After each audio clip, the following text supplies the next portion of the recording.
Coulomb's law का देखो बड़ा ध्यान से, तुम्हें पता है चार्जेस एक दूसरे पर फोर्स लगा रहे हैं, है ना?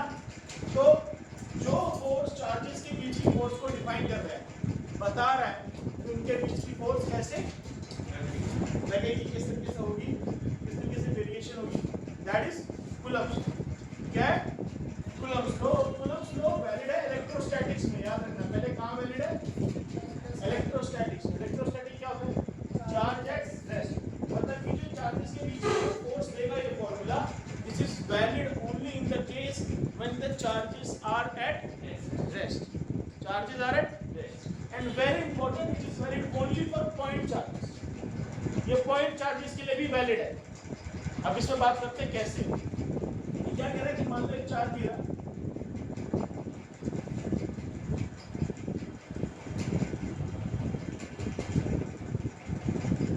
इनके बीच में centre to centre separation R है। क्या है? सेंटर टू सेंटर सेपरेशन क्या है? आर है। आया ना? ठीक है, क्या बेटा? R center to centre separation है।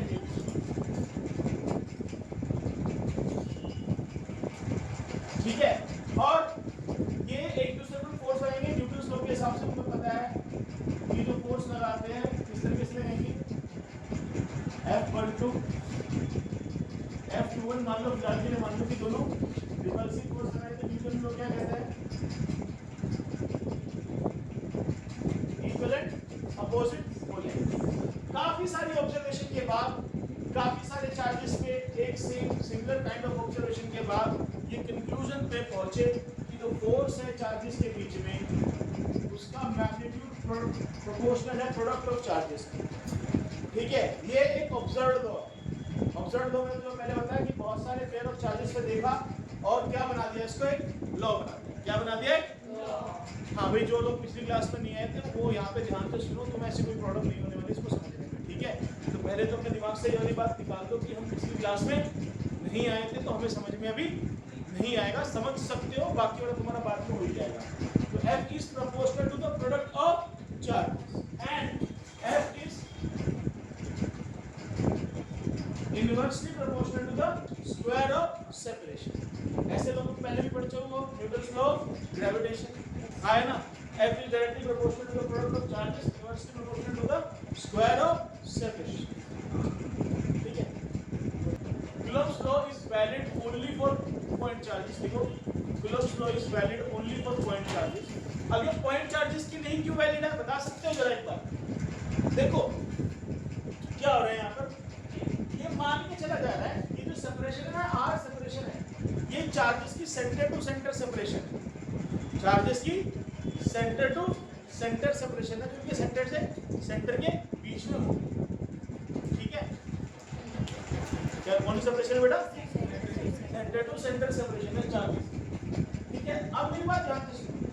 कोई अगर एक पॉइंट की तरह चार्ज है तो ये अज्यूम कर दिया गया कि उसका चार्ज यहाँ सेंटर में कंसंट्रेटेड है। यहाँ पे क्या है? कंसंट्रेटेड है। अगर पॉइंट चार्जेस ना हो, बड़ी चार्ज बॉडी हो, तो क्या कर सकती है बड़ी चार्ज बॉडी? एक दूसरे की चार्ज कॉन्फिगरेशन को क्या कर सकती है? डिस्टर्ब कर सकती है। आगे ना, एक दूसरे की चार्ज कॉन्फिगरेशन कर सकती है, डिस्टर्ब कर सकती है, चेंज कर सकती है ना। इधर से मिला सकती है दूसरी चार्ज कॉन्फिगरेशन। यस या नो का जवाब? ठीक है, अब ये बात हाँ, तो यहाँ पर क्या बात होगी कि जो सेपरेशन है सेंटर टू सेंटर नहीं ले सकते। हम ये नहीं मान सकते कि इसका पूरा चार्ज सेंटर पे कंसंट्रेटेड है। आया ना, ये बात समझ में आई? लेकिन अगर अब मैं पॉइंट करूं कि इसका एक पॉइंट है, इस बॉडी का एक पॉइंट है और इस बॉडी का इनके बीच में जो सेपरेशन है उसको मैं फिक्स मान सकता हूं ना, तो उसके लिए कूलम्ब लॉ वैलिड है। बात समझ में आई? मतलब एग्जांपल के लिए जैसे मेरे सर का एक पॉइंट हो गया, यहाँ पे कोई चार्ज होगा, ठीक है, और ये व्हाइट बोर्ड का एक पॉइंट कोई ले लो, इसका एक चार्ज होगा, तो इन दोनों पॉइंट के बीच में ये कूलम्ब लॉ वैलिड है। पर अगर मैं बोलूं मेरे बीच में फोर्स लगा दिया, व्हाइट बोर्ड के बीच में फोर्स लगा दिया, तब कूलम्ब लॉ वैलिड नहीं है, क्योंकि हमारी और सामने बॉडीज एक दूसरे की चार्ज कॉन्फिगरेशन को क्या कर सकती है? अफेक्ट कर सकती है। तो उसके बारे में आपके बारे में श्योर नहीं हो सकते, है ना। तो लिखो coulomb law is valid only for point charges, valid only for point charges as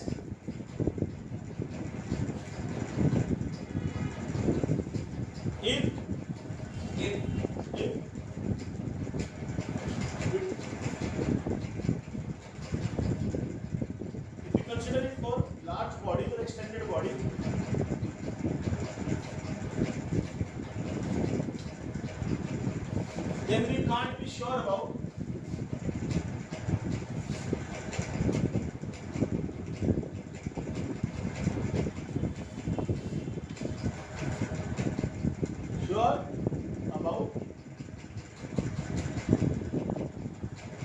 the separation between the charges.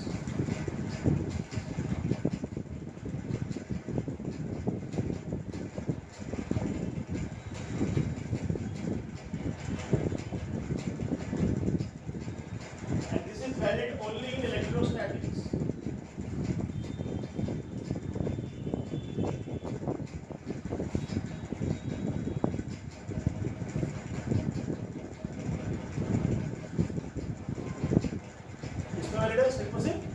Electrostatics, ठीक है।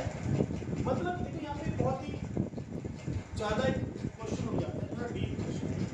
किसी अच्छी किताबों में इसके बारे में बात की हुई है, आप नॉर्मल क्वेश्चन इलेक्ट्रोस्टैटिक्स में ही वैलिड। तो अगर ये चार्ज है और इस चार्ज की इस पर फोर्स लग रही है, इस चार्ज की इस पर फोर्स लगी, फोर्स की करंट मूव तो करेगा। हाउ कैन यू से इलेक्ट्रोस्टैटिक्स नहीं valid?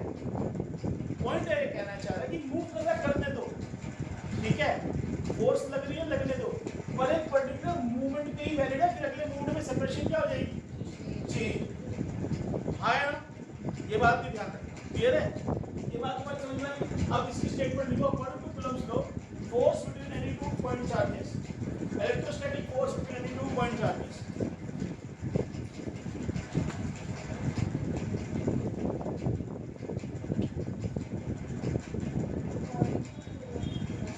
electrostatic force between any 2 point charges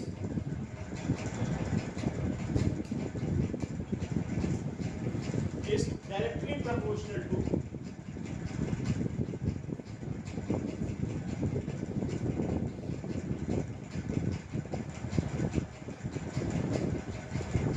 the product of the two charges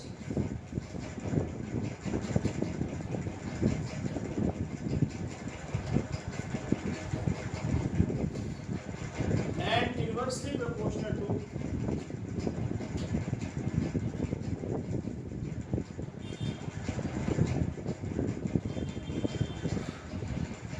the square of separation between them.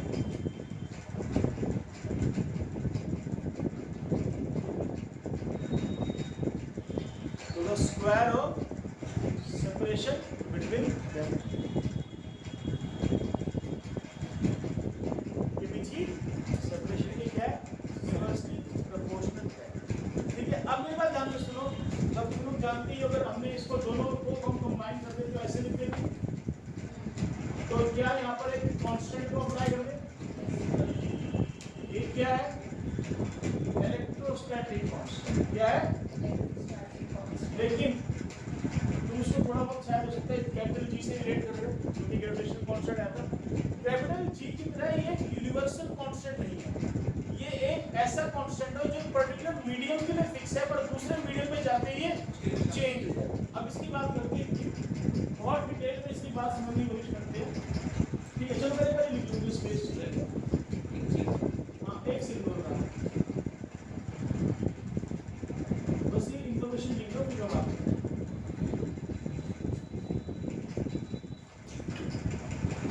ठीक है, मैं नोट करो बात।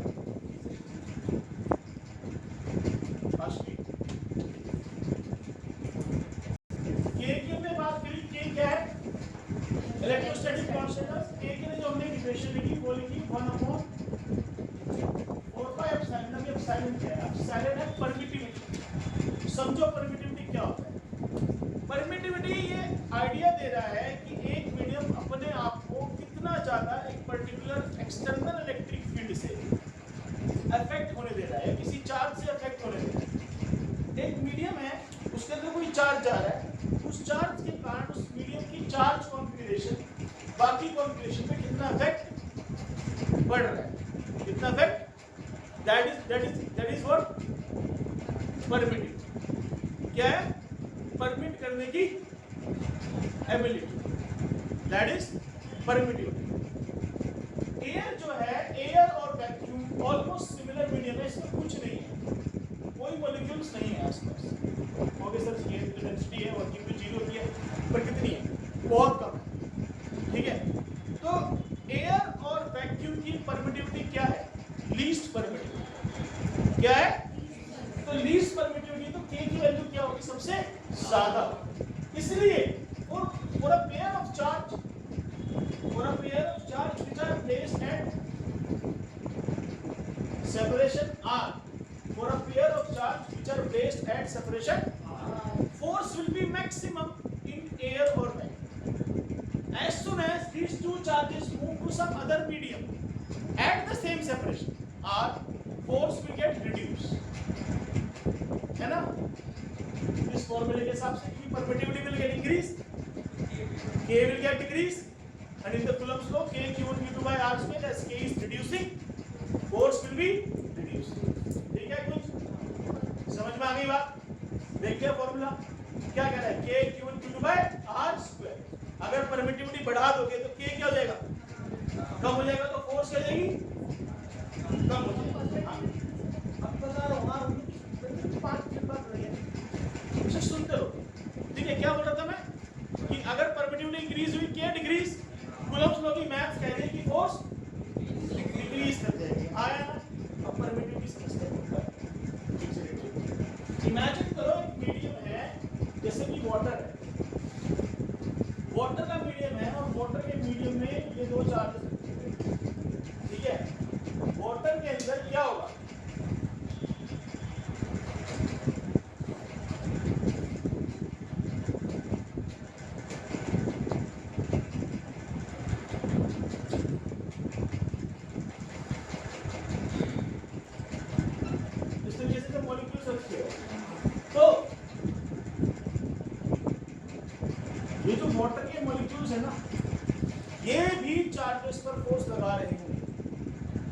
Charges of force apart from these charges, apart from q1 या q1 मतलब q1 charge की study हुई थी, q1 चार्ज पे q2 के अलावा ये वाटर के मॉलिक्यूल्स भी फोर्स, इसलिए जो नेट फोर्स है q1 पे वो चेंज हो जाएगी एज कंपेयर टू जब ये कहां रखते थे,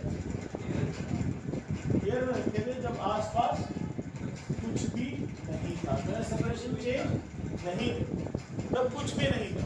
अब मेरा क्वेश्चन है, बहुत अच्छा क्वेश्चन है ये भी क्वेश्चन मैं तो बताता हूं ना, क्वेश्चन में से इंटरव्यू पूछा गया, ये भी क्वेश्चन मेरे इंटरव्यू में पूछा गया मुझसे, क्या force between these two charges is changing और the net force on these charges is changing. लेकिन उस पूरे फैक्टर को कौन इकट्ठा कर रहा है? ये समझ में आई बात? के इस पूरे फैक्टर को कंसीडर करता है। Actually, the force between these two charges is not changing. These two forces are keep on applying the same force on each other as they were applying in air or vacuum. But due to presence of other molecules which are exerting force on these charges, net force on any of the charge on the two charges get changed. हाँ है ना? Clear है? तो Coulomb's law के अंदर के उस factor को कंसीडर कर रहा है, के उस फैक्टर को वाया परमिटिविटी, वाया, ठीक है। और परमिटिविटी को समझना तो जिससे समझो, जैसे कि मॉलिक्यूल है, ये मॉलिक्यूल मीडियम है जिसमें वाटर के मॉलिक्यूल है, तो चार्जेस इन मॉलिक्यूल पे क्या लगा रहे हैं? फोर्स लगा रहे हैं। इन मॉलिक्यूल की कॉन्फिगरेशन में क्या कर सकते हैं? चेंज कर सकते हैं, तो उसके कारण उन पे क्या लगेगी? परमिटिविटी क्या होगी मीडियम की? चेंज। परमिटिविटी क्या होगी? आया ना? मीडियम की कॉन्फिगरेशन क्या होगी? चेंज। लेकिन यहाँ पर एयर और वैक्यूम था, वहां पर चार्जेस कोई भी फोर्स लगा नहीं पा रहे थे, तो मीडियम की मीडियम के अंदर कुछ चेंज नहीं आ रहा, मीडियम के अंदर कुछ चेंज, यहाँ पर चेंज आ रहा। इमेजिन करो अगर मीडियम कंडक्टर हो, तो कंडक्टर मीडियम होगा, तो उसमें अगर चार्जेस रख दोगे तो चार्जेस अपनी फील्ड प्रोड्यूस करेंगे और फ्री इलेक्ट्रॉन्स फील्ड के इन्फ्लुएंस में क्या करेंगे? मूव कर जाएंगे, आया ना? तो उसकी परमिटिविटी क्या होगी? मैक्सिमम। कंडक्टर अपने आप को सबसे ज्यादा अलाउ कर रहा है इन्फ्लुएंस करने के लिए, आया ना? उसकी परमिटिविटी क्या होगी? नॉट इवन मैक्सिमम, उसको इंफिनिटी मान लेते। क्या मान लेते? तो रूल के हिसाब से के की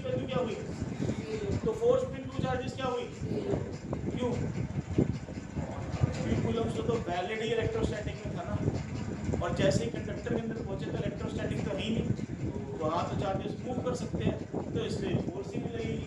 या फिर दूसरे तरीके से समझना चाहो तो ऐसे समझ लो कि मान लो कंडक्टिंग मीडियम में दो चार्जेस एक दूसरे के सामने हैं, आया ना, तो ये चार्जेस कंडक्टर मीडियम के अंदर एक दूसरे सामने, अगर ये लाइक चार्जेस है तो रिपेल होकर एक दूसरे से दूर चले जाएंगे, और इतना दूर चले जाएंगे कि इनके बीच की सेपरेशन ऑलमोस्ट इंफिनिटी हो जाएगी, तो तब भी फोर्स क्या हो जाएगी, जीरो हो जाएगी। अगर ये अनलाइक चार्जेस है तो अट्रैक्ट होकर एक दूसरे के पास आ जाएंगे, पास हो जाएंगे तो नेट चार्ज क्या बन जाएगा, q1 minus q2 by single charge, और एक सिंगल चार्ज के ऊपर थोड़ी फोर्स लगाएगा। पहली चीज तो कूलम्ब्स को कंडक्टर में वैलिड करना, आया ना, समझ में आई बात पूरी, ठीक है। तो उसकी परमिटिविटी क्या है, इंफिनिटी, क्लियर है। देखो permittivity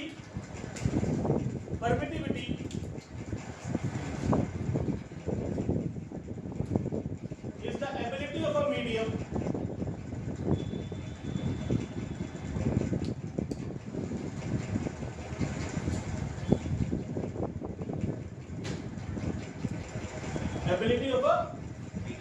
to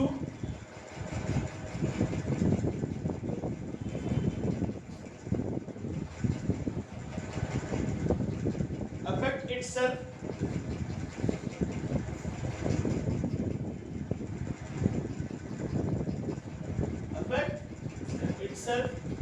by external electric field,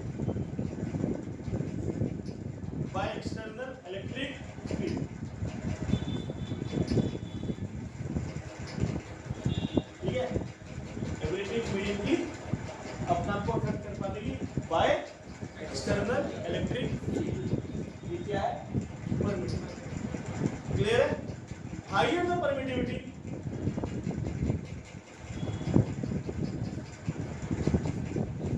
lesser will be the force between two charges,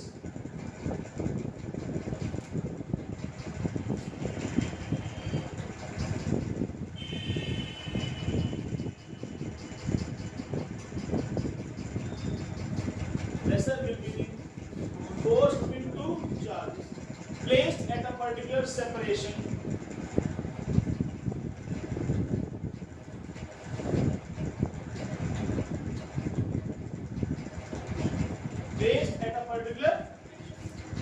as compared to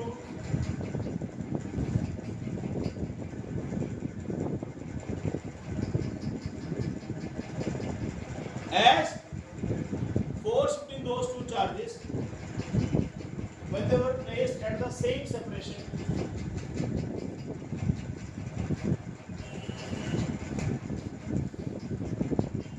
at the same separation in vacuum or air, in vacuum or air, ठीक है, यहाँ पे vacuum या air, clear, in vacuum और air.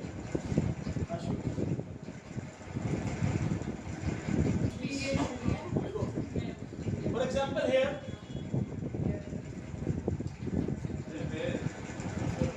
when Q1 and Q2 were placed in, when Q1 and Q2 were placed in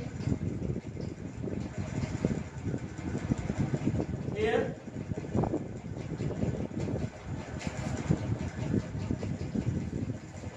है ना, force between them get reduced,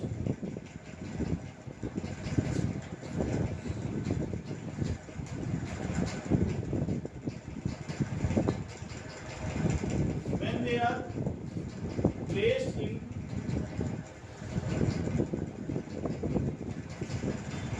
vacuum, or when they are placed in water, when they are placed in water, force between them get reduced, when they are placed in water, because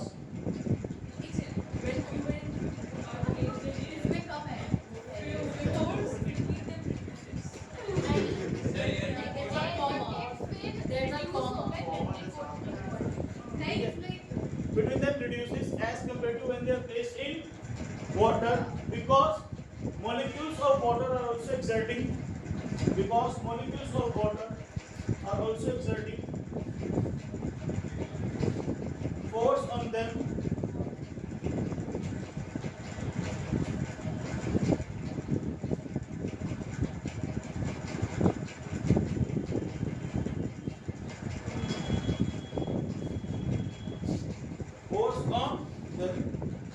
है ना, force on,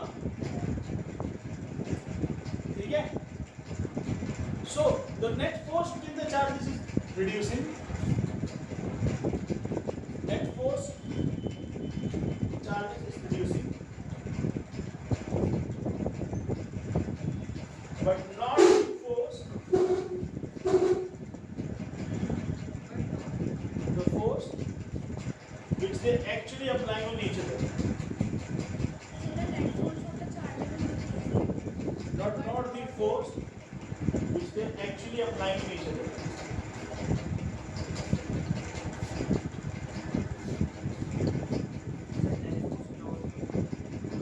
Net force of the charge is reducing, but not the force which they actually apply on each other. अब यहाँ पे ध्यान से देखो.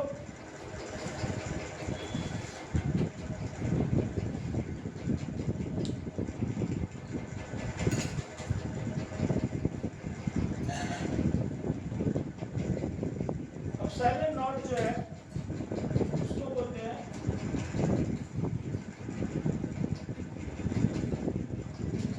Permittivity of vacuum, जिसकी value होती है 8.85 10 to the power minus 12 coulomb square newton metre square. ठीक है. अब साइलेंट बोलते हैं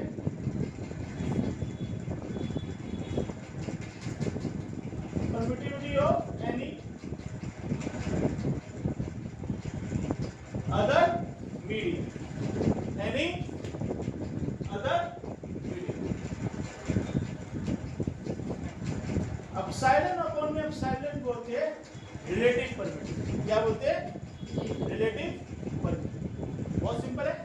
permittivity of medium upon permittivity of air और वैक्यूम इज रिलेटिव परमिटिविटी. इसका एक और सिंबल है के, जो कि अलग है कौन से कांस्टेंट से? Electrostatic constant. इसको एक और बोलते हैं, कौन सी बोलते हैं? Dielectric constant. क्या बोलते हैं?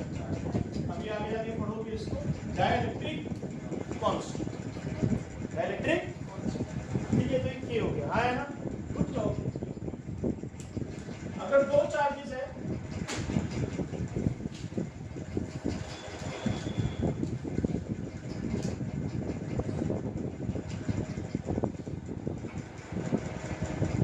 सेपरेशन आर पर, तो उनके बीच की जो फोर्स है वो हो जाएगी क्या?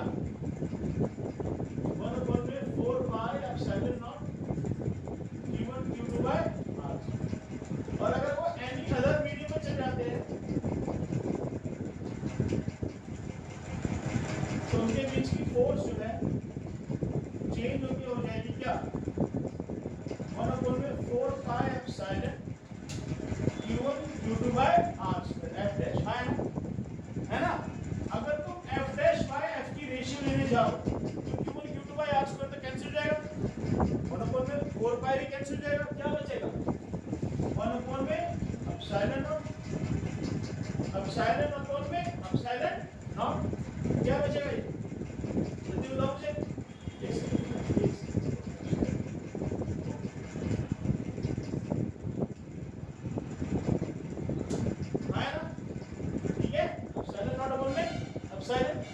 कोई डाउट? ये क्या बचेगा? में एप्सिलॉन f डैश क्या होगा? f अपॉन में एप्सिलॉन. यानी कि जब चार्जेस किसी दूसरे मीडियम में चले जाते हैं as compared to where on the same separation, force between them will reduces by the factor of epsilon r.